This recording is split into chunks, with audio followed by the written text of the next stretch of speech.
Hi hello ನಮಸ್ಕಾರ ವೀಕ್ಷಕರೇ, welcome to serial ಸುದ್ದಿ. ಇವತ್ತಿನ ಸಂಚಿಕೆಯಲ್ಲಿ ಮುದ್ದು ಸೊಸೆ ಧಾರಾವಾಹಿನಲ್ಲಿ ಏನೇನೆಲ್ಲ ಆಗುತ್ತೆ ಅನ್ನೋದನ್ನು ನೋಡೋಣ ಬನ್ನಿ.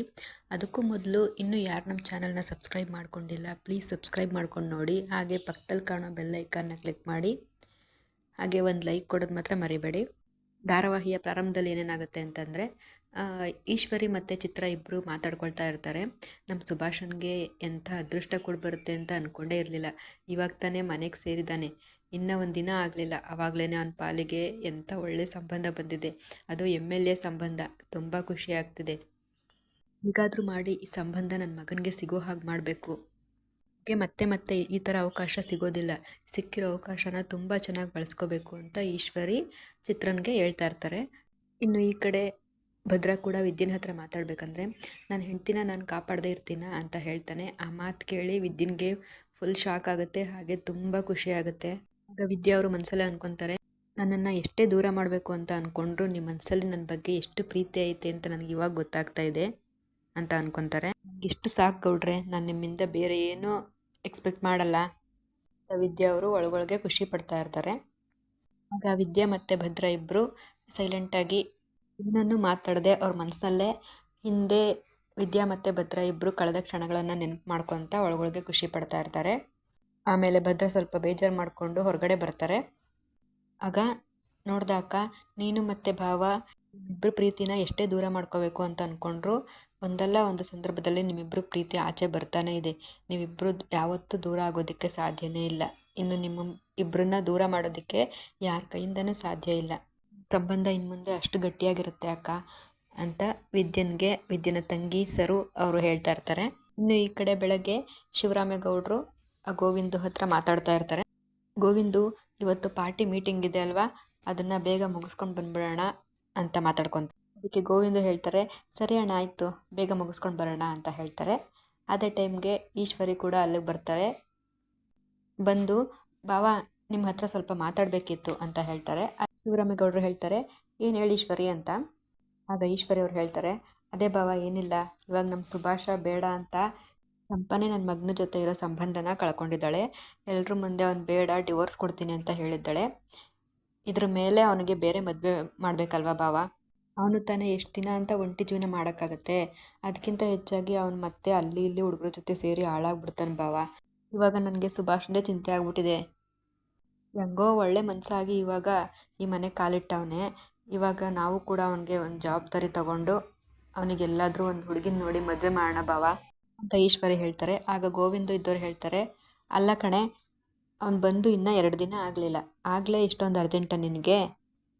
ಅದಕ್ಕೆ ಈಶ್ವರಿ ಹೇಳ್ತಾರೆ, ಹಾಗಲ್ಲ ರೀ, ಟೈಮ್ ಚೆನ್ನಾಗಿದ್ದಾಗೆ ನಾವು ಒಳ್ಳೊಳ್ಳೆ ಕೆಲಸಗಳ ಮಾಡಿ ಮುಗಿಸ್ಬಿಡ್ಬೇಕು. ಕಾಲ ಮೀರೋಯ್ತು ಅಂತಂದರೆ ನಾವು ಏನೇ ಮಾಡಿದ್ರೂ ಪ್ರಯೋಜನ ಆಗಲ್ಲ. ಅದಕ್ಕೆ ಬಾವ, ಅವ್ನು ಎಷ್ಟು ದಿನ ಒಂಟಿಯಾಗಿರೋದಕ್ಕಾಗತ್ತೆ?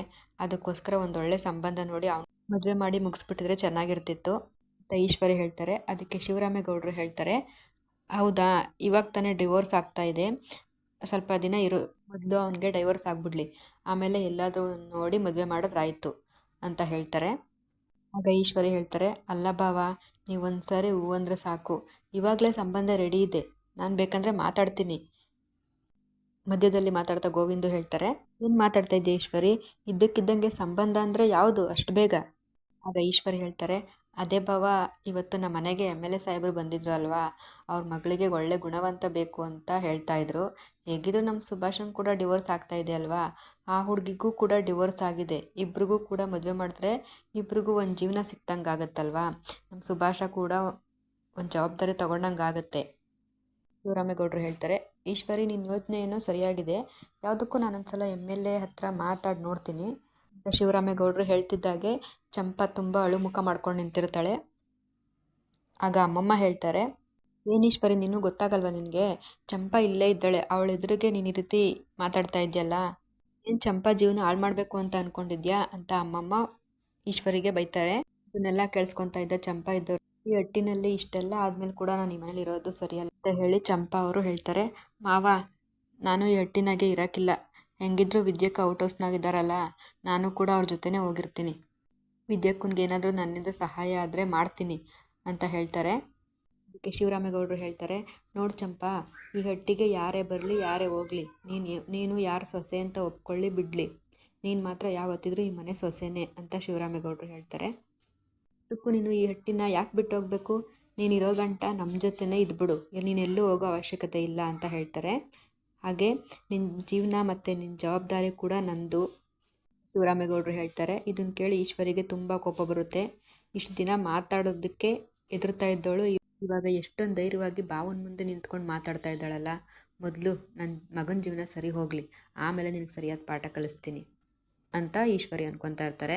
ಇನ್ನು ಈ ಕಡೆ ಸಾವಿತ್ರಿ ಮತ್ತು ವಿನಂತಿ ಕೂಡ ಈಶ್ವರಿ ಕಡೆನೇ ನೋಡಿಕೊಂಡು ಅವ್ರ ಅವ್ವನ ಕೇಳ್ತಾರೆ, ಏನವ್ವ ಅತ್ತೆ ಸರಿಯಾಗಿರೋ ಬಕೆಟ್ ಹಿಡ್ದಿದ್ದಾಳೆ, ಎಷ್ಟೇ ಆಗಲಿ 4 ತಲೆ ಇರೋ ನಾಗರಾವ್ ತಾನೇ, ಒಂದೊಂದು ತಲೆ ಒಂದೊಂದು ಥರ ಐಡಿಯಾ ಬರ್ತವೆ ಅಂತ ವಿನಂತಿ ಅಮ್ಮ ಅದಕ್ಕೆ ವಿನಂತಿ ಅಮ್ಮ ಹೇಳ್ತಾರೆ, ಹ್ಞೂ ಕಣೆ ವಿನಂತಿ, ನೋಡ್ದ ನಿಮ್ಮ ಅತ್ತೆನ ಯಾವ ರೀತಿ ಅವಕಾಶನ ಬಳಸ್ಕೋಬೇಕು ಅಂತ ಚೆನ್ನಾಗಿ ತಿಳ್ಕೊಂಡಿದ್ದಾರೆ. ಆ MLA ಸಾಹೇಬರು ಮಾತಾಡೋಗಿ ಸ್ವಲ್ಪ ಹೊತ್ತು ಆಗಲಿಲ್ಲ, ಆಗಲೇ MLA ಮನೆ ಸಂಬಂಧ ತಂದು ಕಟ್ಟಿ ಶ್ರೀಮಂತ ಆಗಬೇಕು ಅಂತ ಯೋಚನೆ ಮಾಡ್ತಾ ಇದ್ದಾರೆ. ಕಾರಣಕ್ಕೂ ನಿಮ್ಮ ಅತ್ತೆಗೆ ಆ ಶ್ರೀಮಂತರ ಸಂಬಂಧ ಸಿಗಬಾರ್ದು ಅಂತ ಹೇಳ್ಬಿಟ್ಟು ವಿನಂತಿ ಮತ್ತು ಸಾವಿತ್ರಿ ಇಬ್ಬರು ಕೂಡ ಅವಳಿಗೆ ಬೈಕೊಂಡು ಮಾತಾಡ್ಕೊತಾರೆ. ಇನ್ನು ಈ ಕಡೆ ಶಿವರಾಮೇಗೌಡರು ಮತ್ತು ಗೋವಿಂದ ಇಬ್ಬರೂ ಮೀಟಿಂಗ್ ಪಾರ್ಟಿ ಅಂತ ಹೋಗ್ಬಿಟ್ಟು ಮುಗಿಸ್ಕೊಂಡು ಬರ್ತಾರೆ. ಇನ್ನು ಈ ಕಡೆ ತುಂಬ ದಿನ ಆದಮೇಲೆ ವಿದ್ಯಾ ಹೋಟೆಲ್ ಕೆಲಸಕ್ಕೆ ಅಂತ ಬಂದಿರ್ತಾಳೆ. ಹಾಗೆ ಬಂದುಬಿಟ್ಟು ಆಚೆ ನಿಂತ್ಕೊಂಡಿರ್ತಾಳೆ. ಅದೇ ಟೈಮ್ಗೆ ಶಿವರಾಮೇಗೌಡರು ಕಾರ್ ಕೂಡ ಬರುತ್ತೆ. ತಕ್ಷಣ ಶಿವರಾಮೇಗೌಡರು ನೋಡಿ ವಿದ್ಯಾ ತುಂಬಾ ಗಾಬರಿ ಆಗ್ಬಿಟ್ಟು ಒಳಗಡೆ ಓಡಿ ಬರ್ತಾಳೆ. ಈ ಕಡೆ ಶಿವರಾಮೇಗೌಡರು ಮತ್ತು MLA ಇದ್ದವರು ಮಾತಾಡ್ಕೊಳ್ತಾರೆ. ಗೌಡ್ರೆ, ಇಲ್ಲೇ ಸ್ವಲ್ಪ ಹೊತ್ತು ಟೀ ಕುಡ್ತಾ ಮಾತಾಡ್ಕೊಂಡು ಹೋಗೋಣ ಬನ್ನಿ ಅಂತ ಹೋಟೆಲ್ ಒಳಗಡೆ ಬರ್ತಾರೆ. ಅಲ್ಲಿದ್ದ ಹೋಟೆಲ್ ಮಾಲೀಕ ಹೇಳ್ತಾರೆ, ಅಯ್ಯೋ MLA ಸಾಹೇಬ್ರೆ, ನೀವು ನಮ್ಮ ಹೋಟೆಲ್ಗೆ ಬರೋದಾ, ನಿಜವಾಗ್ಲೂ ನಮ್ಗೆ ತುಂಬ ಖುಷಿ ಆಗ್ತಾ ಇದೆ, ನಾವು ತುಂಬ ಪುಣ್ಯ ಮಾಡಿದ್ದೀವಿ ಅಂತ ಹೇಳ್ಬಿಟ್ಟು ಹೋಟೆಲ್ ಮಾಲೀಕ ಇದ್ದಾರಲ್ಲ ಅವ್ರು ಹೇಳ್ತಾರೆ, ಸಾಹೇಬ್ರೆ ಏನು ತಗೊಳ್ತೀರಾ ಅಂತ ಕೇಳಿದಾಗ ಶಿವರಾಮೇಗೌಡರು, ಏನು ಬೇಡ ರೀ, ಸ್ವಲ್ಪ ಟೀ ಥರ ಕೇಳಿ ಸಾಕು ಅಂತ ಹೇಳ್ತಾರೆ. ಹೋಟೆಲ್ ಮಾಲೀಕ ಇದ್ದವರು ವಿದ್ಯೆಗೆ ಟೀ ಮಾಡೋದಕ್ಕೆ ಹೇಳ್ತಾರೆ. ತಕ್ಷಣ ವಿದ್ಯಾ ಅದನ್ನು ತಗೊಂಡೋಗಿ ನೀನೇ ಗೌಡ್ರಿಗೆ ಕೊಡು ಅಂತ ಕೂಡ ಹೇಳ್ತಾರೆ ಅವರು. ವಿದ್ಯೆ ಹೇಳ್ತಾರೆ, ಅಯ್ಯೋ ಸರ್ ಏನು ಮಾತಾಡ್ತಾ ಇದ್ದೀರಾ ಅಂತ ವಿದ್ಯೆ ಹೇಳ್ತಾರೆ. ಹಾಗೆ ಅವ್ರು ಅನ್ಕೊತಾರೆ, ನಾನು ಈ ಹೋಟ್ಲಲ್ಲಿ ಕೆಲಸ ಮಾಡ್ತೀನಿ ಅಂತ ನಮ್ಮ ಮಾವನಿಗೇನಾದರೂ ಗೊತ್ತಾಗೋದ್ರೆ ಅವರಂತೂ ಸುಮ್ಮನೆ ಇರೋದಿಲ್ಲ, ಏನು ಮಾಡೋದು ಇವಾಗ ಅಂತ ಯೋಚನೆ ಮಾಡ್ತಾರೆ. ಆಮೇಲೆ ವಿದ್ಯಾ ಏನಾದರೂ ಆಗಲಿ ನಾನು ಕೆಲಸ ಮಾಡಲೇಬೇಕಲ್ವಾ ಅಂತ ಧೈರ್ಯ ಮಾಡಿಕೊಂಡು ಶಿವರಾಮೇಗೌಡರಿಗೆ ಟೀ ತಂದು ಕೊಟ್ಟೇ ಬಿಡ್ತಾಳೆ. ಅದನ್ನು ನೋಡಿಬಿಟ್ಟು ಗೋವಿಂದು ಮತ್ತು ಶಿವರಾಮೇಗೌಡರಿಗೆ ಇಬ್ಬರಿಗೂ ಫುಲ್ ಶಾಕ್ ಆಗುತ್ತೆ. ಇದೇನಿದು, ವಿದ್ಯಾ ಯಾಕೆ ಇಲ್ಲಿ ಕೆಲಸ ಮಾಡ್ತಾ ಇದ್ದಾಳೆ, ಇವಳಿಗೆ ಇಲ್ಲಿ ಕೆಲಸ ಮಾಡೋ ಅಂಥ ಪರಿಸ್ಥಿತಿ ಏನಿದೆ ಅಂತ ಕೋಪ ಮಾಡ್ಕೊತಾರೆ. ಅದೇ ಟೈಮ್ಗೆ ವಿದ್ಯೆ ಮಾಡಿರೋ ರೊಟ್ಟಿ ತುಂಬ ಚೆನ್ನಾಗಿದೆ ಅಂತ ಹೇಳ್ತಾ ಇರ್ತಾರೆ.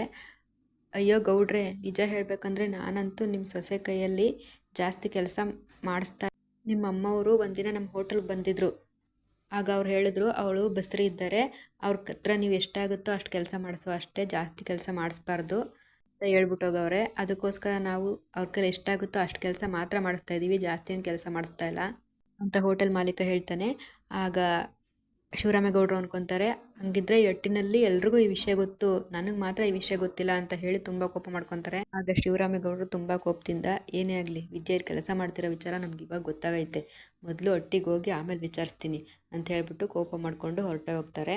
ವಿದ್ಯಾ ಹೇಳ್ತಾರೆ, ಅಯ್ಯೋ ಶಿವನೇ, ಮಾವಯ್ಯನ ನಾನು ಇಲ್ಲಿ ಕೆಲಸ ಮಾಡ್ತಾ ಇರೋದು ಗೊತ್ತಾಗೋಯ್ತು, ಮೊದಲು ಈ ವಿಚಾರನ ಅವ್ರ ಹತ್ರ ಮತ್ತೆ ಅಮ್ಮಮ್ಮನ ಹತ್ರ ಮಾತಾಡಬೇಕು, ಇಲ್ಲ ಅಂದರೆ ಮಾವಯ್ಯ ಕೋಪ ಮಾಡ್ಕೊಂಡು ಏನೇನು ಮಾಡ್ತಾರೋ ಏನೋ ಯಾರು ಗೊತ್ತು ಅಂತ ವಿದ್ಯೆ ತುಂಬ ಭಯ ಪಡ್ತಾ ಇರ್ತಾರೆ. ಇದಿಷ್ಟು ಇವತ್ತಿನ ಸಂಚಿಕೆ ಫ್ರೆಂಡ್ಸ್. ಮುಂದಿನ ಸಂಚಿಕೆಯಲ್ಲಿ ಏನೇನಾಗುತ್ತೆ ಅಂತ ಮುಂದಿನ ವಿಡಿಯೋದಲ್ಲಿ ನೋಡೋಣ. ಈಶ್ವರಿ ಚಂಪಾನ ಬಿಟ್ಟು ಸುಭಾಷನ್ಗೆ ಮತ್ತೆ ಇನ್ನೊಂದು ಮದುವೆ ಮಾಡಿಸ್ತಾರ. ಹಾಗೆ ವಿದ್ಯಾ ಹೋಟ್ಲಲ್ಲಿ ಕೆಲಸ ಮಾಡ್ತಿರೋ ವಿಷಯ ಶಿವರಾಮೇಗೌಡರಿಗೆ ಗೊತ್ತಾಗ್ಬಿಟ್ಟಿದೆ. ಅವರು ಮುಂದೆ ಏನು ತೀರ್ಮಾನ ತಗೋತಾರೆ ಅನ್ನೋದನ್ನ ಮುಂದಿನ ವಿಡಿಯೋದಲ್ಲಿ ನೋಡೋಣ. ಏನಾದರೂ ಈ ವಿಡಿಯೋ ಸ್ವಲ್ಪನಾದರೂ ಇಷ್ಟ ಆಗಿದೆ ಪ್ಲೀಸ್ ಒಂದು ಲೈಕ್ ಮಾಡಿ, ಹಾಗೆ ನಮ್ಮ ಚಾನಲ್ನ ಸಬ್ಸ್ಕ್ರೈಬ್ ಮಾಡ್ಕೊಂಡು ವಿಡಿಯೋ ನೋಡಿ. ಹಾಗೆ ನಾನು ಹಾಕ್ತಾ ಇರೋ ವಿಡಿಯೋಗಳ ಬಗ್ಗೆ ನಿಮ್ಗೇನಾದರೂ ಅನಿಸಿಕೆ ಅಭಿಪ್ರಾಯ ಇದ್ದಲ್ಲಿ ದಯವಿಟ್ಟು ಕಮೆಂಟ್ ಬಾಕ್ಸ್ನಲ್ಲಿ ಕಮೆಂಟ್ ಮಾಡಿ ತಿಳಿಸಿ. Thank you for watching.